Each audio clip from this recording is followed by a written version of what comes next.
On est le 7 juin 2024 et là on attend le bus 760 pour se rendre sur l'autoroute, sur le tracé de l'autoroute A69 entre Toulouse et Castres. Je vais rejoindre un appel conjoint des Soulèvements de la Terre, XR Toulouse, la ZAD A69 et de La Voie est libre pour une mobilisation contre la construction de cette autoroute. Je vais me rendre sur place pour essayer de documenter un peu la lutte et pour essayer de comprendre un peu mieux les enjeux. C'est parti! Oh, l'armada quoi. Les flics partout. Ça va pas être triste.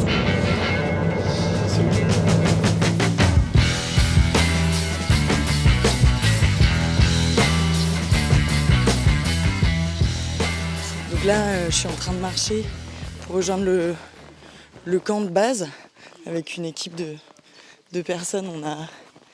On a essayé d'éviter le contrôle policier. Donc là, on est vers la commune de Puylaurens. Les travaux pour l'A69, ils ont commencé en mars 2023. La lutte a commencé quelques années avant. Je rappelle que ce projet autoroutier, il ne fait pas l'unanimité auprès de la population locale. Il y a une étude de l'IFOP qui a montré que 61% de la population locale n'était pas nécessairement favorable à cette autoroute et 82% d'entre eux souhaitent un référendum sur la poursuite des travaux. Là, on va arriver bientôt sur le camp de base.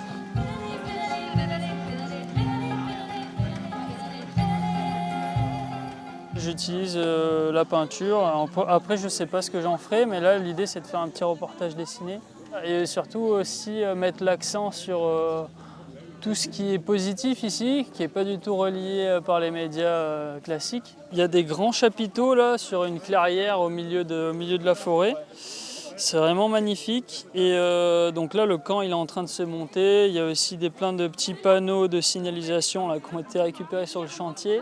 Ce qui me motive encore plus, c'est la portée, lutte environnementale, qui pour moi, c'est un besoin vital quoi, de faire ça. Quoi. Sinon, après, je suis malheureux quoi, si je suis pas là.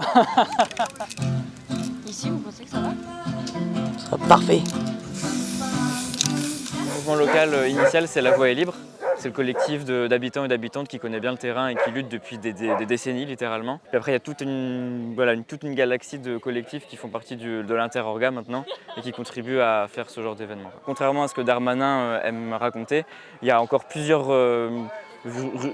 voies juridiques, plusieurs recours qui sont encore en cours. Le but, c'est de demander à ce que les travaux soient arrêtés le temps que le recours sur le fond soit traité. C'est prévu pour fin 2024.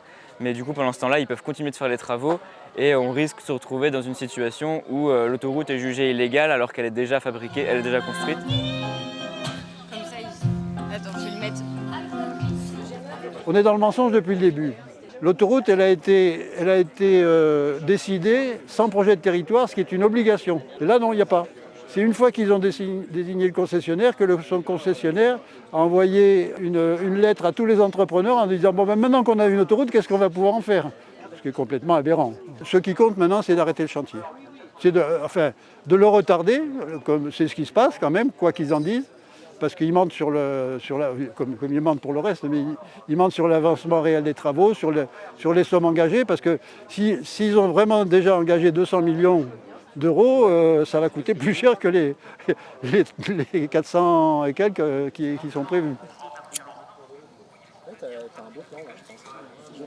C'est joli. J'éteins la clope quand tu commences. Ici, c'est 400 hectares au départ qui disparaissent sous le béton et sous le goudron. On plante des structures pour assurer la logistique, pour le transport de marchandises. En fait, c'est une vision du territoire. C'est une vision d'un territoire qu'on n'habite pas, mais sur lequel on circule. Donc c'est en ce sens que ce projet, il est un projet de l'ancien monde, c'est un projet has-been qui fait honte même, on peut dire, parce que c'est vraiment, il combine absolument tout ce qu'il ne faut pas faire. Les promoteurs du projet, ce sont eux les misérables. Ils seront misérables au regard de l'histoire et de l'histoire à très court terme. Aujourd'hui, c'est un projet misérable. Salut, on est le 8 juin 2024, c'est le deuxième jour de la mobilisation contre l'A69. Ce matin, petit réveil un peu difficile parce qu'il y a eu un hélicoptère qui est passé à 4h du mat pour réveiller tout le monde avec des gros flashs, des grosses lumières. Donc c'était un petit peu un coup de pression de la part de la police. Il y a plusieurs groupes qui commencent à s'organiser pour la mobilisation de cet après-midi. Donc ce sera une grande manifestation sur le tracé de la 69. Et là justement je suis passée devant le groupe de la Confédération paysanne qui commençait à s'organiser et qui font une petite action à 10h. Donc on va les rejoindre et on va voir un petit peu ce qu'ils ont préparé. Pour nous, paysans, syndicats agricoles, c'est absolument indispensable d'être ici. On l'a toujours été depuis des années, la Confédération paysanne du Tarn et la Confédération paysanne nationale, vu l'enjeu, vu ce sujet terrible de l'artificialisation des terres, de perte des terres agricoles, de voir des fermes, des paysannes, des paysans en grande difficulté, c'est absolument indispensable pour nous d'être aux côtés de ces paysannes, de ces paysans et de défendre les terres agricoles, la possibilité de continuer à produire demain. Ce matin, en tout début de cette journée, on part avec un tracteur pour semer.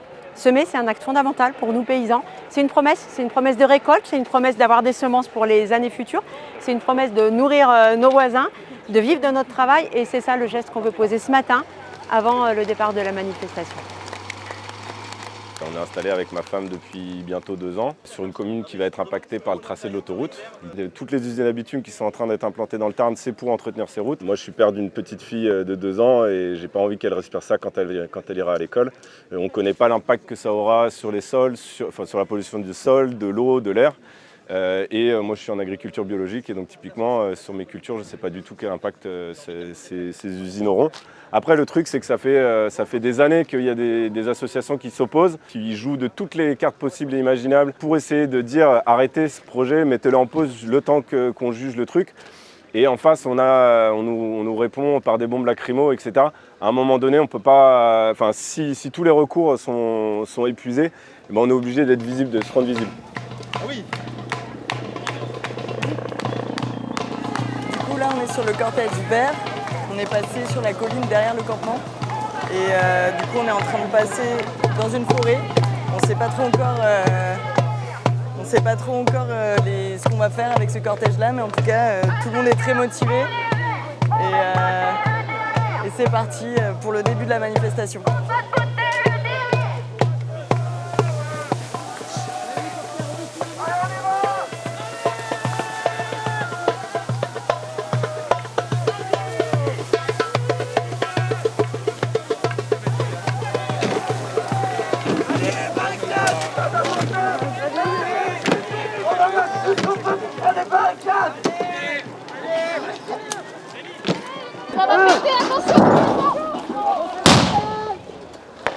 Bon, du coup, c'était pour occuper un des chantiers à côté là, du lac qu'on a contourné en arrivant.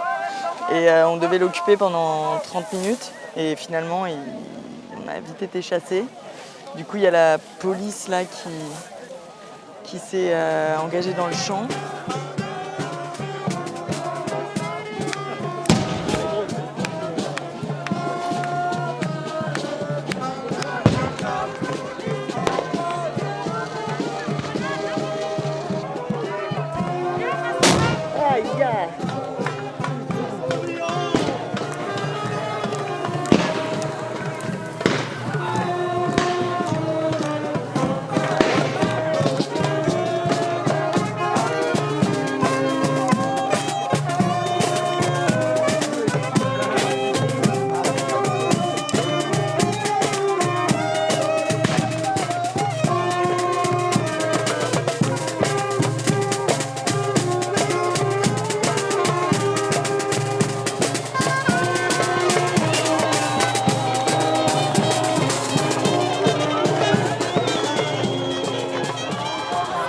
C'est la fin de l'action.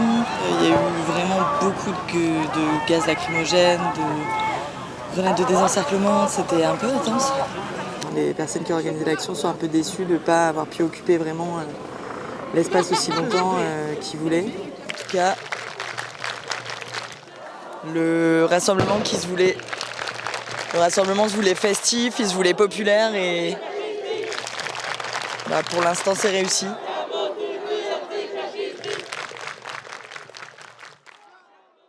On est le 9 juin 2024, c'est le dernier jour de la mobilisation contre la 69. Hier, les cortèges n'ont pas tous réussi leur objectif. Un des points positifs, c'est qu'il n'y a pas eu énormément de blessés, du moins il n'y a aucun pronostic vital qui est engagé. Aujourd'hui, il y a encore plusieurs conférences qui ont lieu actuellement. J'aimerais voir si on peut trouver des gens pour nous parler d'alternatives à la 69. Donc voilà, on va faire un dernier petit tour dans la mobilisation aujourd'hui.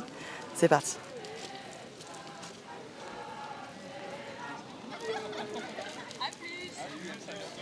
Notre Voie, c'est un projet qui est né à la suite des débuts des travaux. Il y a un urbaniste qui est venu, qui s'appelle Karim Layani, qui est venu voir le collectif, qui a dit « Moi, j'ai un truc à vous proposer, j'ai eu une idée. » C'est à la fois un projet sur les mobilités où tout simplement il dit « Ben voilà, cette autoroute, elle peut être remplacée par un aménagement de la nationale, l'amélioration de la ligne ferroviaire entre Toulouse et Castres et la création d'une véloroute pour les petits trajets de moins de 15 km. » Mais ensuite, il s'est dit « Mais ça serait super aussi de travailler sur la relocalisation de l'économie, où il propose des structures tout le long du tracé, le hameau des low-tech par exemple, la centrale des semences paysannes, la cité du vélo, donc tout le travail sur les mobilités douces et mobilités intermédiaires, et ça il le met à Castres. Et il y a 7 structures comme ça.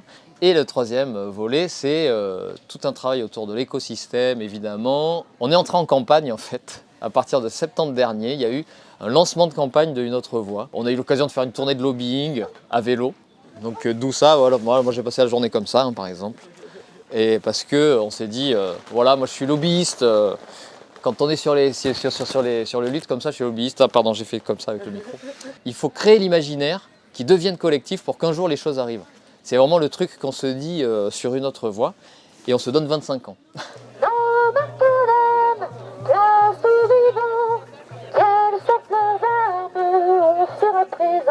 Moi je pense qu'on va gagner parce que je vois pas comment ça peut être autrement en fait. Je comprends pas comment on peut. Il y a des lois environnementales, il y a la crise climatique, etc. Je vois pas comment c'est possible de perdre ça. C'est. Bon, je sais pas. Ce serait vraiment pas juste quoi. Ça serait pas juste, voilà. Ça serait pas juste. C'est la fin de ce reportage, j'espère que ça vous a plu. Et si c'est le cas, dites-le moi et j'en ferai d'autres. L'hélicoptère qui passe toujours. Et là-haut, on voit pas bien. En tout cas, prenez soin de vous et ciao. La 69 ne passera pas, et Darmanin démissionnera, et nous on en rigolera.